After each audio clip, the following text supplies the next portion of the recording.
അല്ല, ഇത് സംബന്ധിച്ച് വലിയ വിവാദങ്ങളാണുള്ളത്. കായിക വകുപ്പിന്റെ ഒരു റിപ്പോർട്ട് എന്റെ കയ്യിൽ കിട്ടിയിട്ടുണ്ട്. അത് ഗൗരവതരമായി നമ്മൾ പരിശോധിച്ചുകൊണ്ടിരിക്കുകയാണ്. അതിൽ ഗുരുതരമായ ആരോപണങ്ങളാണ് ഉള്ളത്. ഇതുമായി ബന്ധപ്പെട്ട് ആ അന്വേഷണ റിപ്പോർട്ട് സർക്കാരിന്റെ മുന്നിലെത്തിയിട്ടുണ്ട്, സർക്കാരിന്റെ പരിഗണനയിലാണ്. അത് പരിശോധിച്ച് വേണ്ട നടപടികൾ അക്കാര്യത്തിൽ സ്വീകരിക്കും.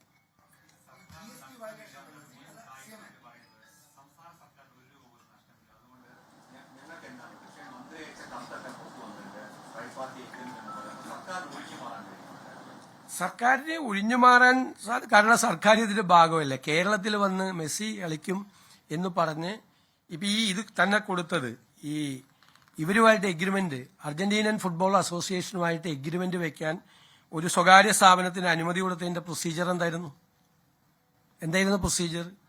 എക്സ്പ്രഷൻ ഓഫ് ഇൻട്രസ്റ്റ് വിളിച്ചിട്ടാണോ കൊടുത്തത്? ഒന്നുമല്ലല്ലോ കൊടുത്തത്. ഒരു കമ്പനിക്ക് അത് കൊടുത്തു. വിപണി മൂല്യനിർണ്ണയമോ സാമ്പത്തിക ശേഷിയോ ഫണ്ടിന്റെ സ്രോതസ്സോ ഒന്നും പരിഗണിച്ചിട്ടില്ല. ഒരു കാര്യവും പരിഗണിച്ചിട്ടില്ല. പിന്നെ ഇത് സംസ്ഥാന ഗവൺമെന്റും യഥാർത്ഥത്തിൽ ഇതിന്റെ പല കാര്യങ്ങളും അറിഞ്ഞിട്ടുണ്ടോ? പരസ്പര വിരുദ്ധമായ പ്രസ്താവനകളെല്ലാം ധാരാളം വരുന്നുണ്ട്. അപ്പൊ ഞങ്ങളത് പരിശോധിച്ചുകൊണ്ടിരിക്കുന്നതല്ലേ. പരിശോധിക്കുന്നതിന് മുമ്പ് തന്നെ എന്റെ മുമ്പിൽ ഒരു പരാതി കിട്ടിയപ്പോൾ തന്നെ ഞാൻ ഏതോ സ്ഥാപനത്തെ പൂട്ടിക്കാൻ വേണ്ടി ഇറങ്ങുകയാണെന്ന് പറയും. എന്റെ കയ്യിൽ കിട്ടിയിട്ടേ ഉള്ളൂ, ഞാൻ ഒന്നും ചെയ്തിട്ടില്ല അതിന് മീത്. അത് പഠിച്ചുകൊണ്ടിരിക്കുന്നതല്ലേ, ഞങ്ങൾ പരിശോധിച്ചുകൊണ്ടിരിക്കുന്നതല്ലേ എല്ലാ മാർഗത്തും.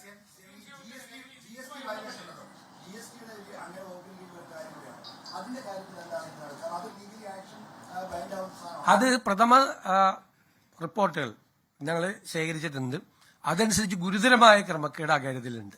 ഒന്നൊരു GST വെട്ടിപ്പ് നടന്നിട്ടുണ്ട്. 2, ആ വെട്ടിപ്പ് നടത്തിയത് കഴിഞ്ഞ ഗവൺമെന്റിന്റെ കാലത്ത് തന്നെ കണ്ടുപിടിച്ച് നോട്ടീസ് കൊടുത്തിട്ടുണ്ട്. പക്ഷേ പിന്നീട് അതിൻ്റെ അകത്ത് അത് മരവിപ്പിക്കപ്പെട്ട പോലെ അന്വേഷണം മരവിക്കപ്പെട്ടതുപോലെയുള്ള ഒരു സ്ഥിതി പിന്നീടല്ല 7 മാസം ഉണ്ടായിട്ടുണ്ട്. അതടക്കമുള്ള കാര്യങ്ങൾ പരിശോധിച്ചുകൊണ്ട് സർക്കാരിന് നഷ്ടപ്പെട്ട തുക ഈടാക്കുന്നതിന് വേണ്ടിയിട്ടുള്ള നടപടികൾ സ്വീകരിക്കും. അതിന്റെ ഉണ്ടായിരിക്കുന്ന അനാസ്ഥയെക്കുറിച്ചുള്ള അന്വേഷണം നടത്തും. അത് ധനകാര്യ വകുപ്പിൽ നടത്തും.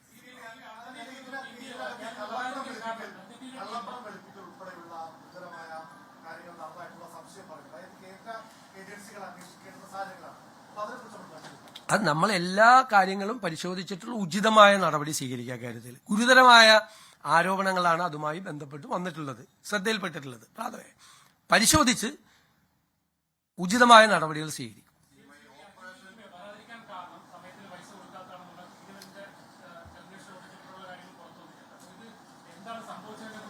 അന്വേഷണ പരിധിയിലെല്ലാം പെടുമല്ലോ. അന്വേഷണം നടത്തുമ്പോൾ എല്ലാം പെടുമല്ലോ, എല്ലാം പെടും.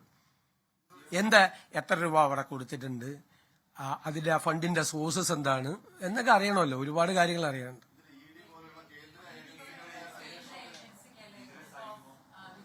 അല്ല, ഞങ്ങൾ പ്രാഥമികമായി സംസ്ഥാന ഗവൺമെന്റ് അന്വേഷിച്ച് അത് കേന്ദ്ര ഏജൻസികൾ അന്വേഷിക്കേണ്ട ആവശ്യമുണ്ട് എന്ന് നമുക്ക് തോന്നുമ്പോഴാണല്ലോ നമ്മൾ അങ്ങോട്ട് റെഫർ ചെയ്യണത്.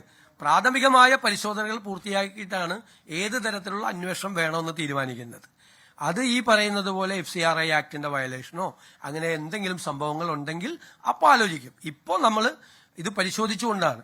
അപ്പോൾ ഉചിതമായ ഒരു അന്വേഷണം വേണം എന്നുള്ളൊരു അഭിപ്രായത്തിലേക്കാണ് എത്തുന്നത്. അത് ഏത് തരത്തിലുള്ള അന്വേഷണം വേണമെന്ന് അടുത്ത ദിവസങ്ങൾ പ്രഖ്യാപിക്കും.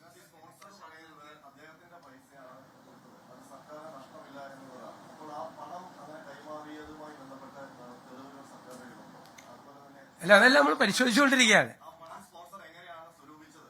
അല്ല, താങ്കൾ ഈ പറയുന്ന കാര്യങ്ങളെല്ലാം സർക്കാരിന്റെ അന്വേഷണ പരിധിയിലാണ്. അന്വേഷണത്തിന് നമ്മൾ ഏതെല്ലാം കാര്യങ്ങൾ അന്വേഷിക്കണമെന്ന് അന്വേഷണ ഏജൻസിയെ ഏൽപ്പിക്കുമ്പോൾ കൊടുക്കേണ്ട ടേംസ് ഓഫ് റെഫറൻസ് ആണ് അങ്ങ് ഇവിടെ സൂചിപ്പിച്ച കാര്യങ്ങളെല്ലാം വരും അതിൻ്റെ അകത്ത്. അതെല്ലാം വരുമല്ലോ, സ്വാഭാവികമായിട്ട് വരുമല്ലോ, എല്ലാം വരും. സ്റ്റേറ്റ് ഗവൺമെന്റിന്റെ റോൾ എന്തായിരുന്നു? സ്റ്റേറ്റ് ഗവൺമെന്റിന് എന്ത് റോളായിരുന്നു ഇക്കാര്യത്തിൽ ഉണ്ടായിരുന്നത്? സ്റ്റേറ്റ് ഗവൺമെന്റ് സ്റ്റേറ്റിന്റെ താല്പര്യങ്ങൾ ഇവിടെ പ്രൊട്ടക്ട് ചെയ്തോ? ഈ പറയുന്ന ഏജൻസി ഈ കാര്യത്തിൽ ഏതെങ്കിലും തരത്തിലൊരു മുതലെടുപ്പ് നടത്തിയോ? തുടങ്ങിയുള്ള കാര്യങ്ങളെല്ലാം അന്വേഷണ പരിധിയിൽ വരും, അന്വേഷണ കാര്യങ്ങൾ വരും.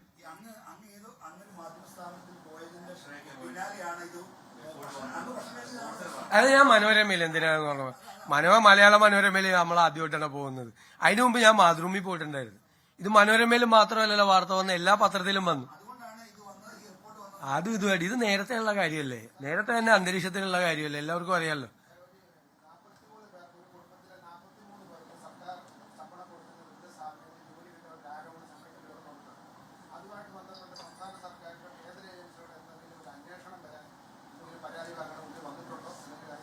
അല്ല, ഞാനത് ആ പരാതി ശ്രദ്ധയിൽപ്പെട്ട് അത് തീർച്ചയായിട്ടും അന്വേഷിക്കപ്പെടേണ്ട കാര്യമാണെങ്കിൽ അന്വേഷിക്കപ്പെടും, സംശയമില്ല.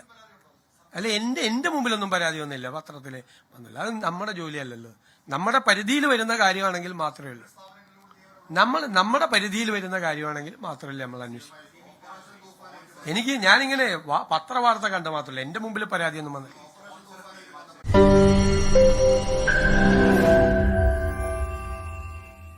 ലോകത്തെവിടെയായാലും ഏത് സമയത്തും 24 വാർത്തകളും ഓഗ്മെന്റഡ് റിയാലിറ്റി പാക്കേജുകളും എക്സ്പ്ലെയിനറുകളും വിശദമായി കാണാൻ ഞങ്ങളുടെ യൂട്യൂബ് ചാനൽ നിങ്ങൾക്ക് സബ്സ്ക്രൈബ് ചെയ്യാം.